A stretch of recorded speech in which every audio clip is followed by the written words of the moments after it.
দর্শক, আপনার ধানের বীজতলায় আপনি বীজ বপনের 10 দিন পর অবশ্যই পাইমেট্রোজিন অথবা ডিনোটিফুরান অথবা নিটেন পাইরাম গ্রুপের যে কোনো একটি কীটনাশক আপনারা প্রতি লিটার পানিতে আধা মিলি হারে মিশিয়ে সকাল 10টার সময় পুরো বীজতলায় স্প্রে করে দিবেন।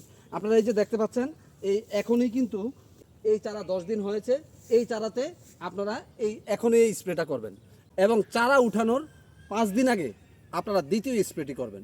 যদি কোনো অবস্থায় আপনার প্রথম স্প্রেটা করতে না পারেন, অবশ্যই চারা উঠানোর 5 দিন আগে এই পাইমেট্রোজিন অথবা নিটেন পাইরাম অথবা ডিনোটিফুরান গ্রুপের কীটনাশক স্প্রে করেই তারপরে এই চারা 5 দিন পরে নিয়ে রোপণ করবেন। তাহলে আপনাদের এই যে টুংরু ভাইরাস রোগ সেটাও যেমন হবে না, এবং এই যে বীজতলা থেকে থ্রিপস, জিএলএস, বিপিএস এবং ডব্লিউবিপিএস এই 4টা পোকাও কিন্তু আপনার জমিতে যাবে না।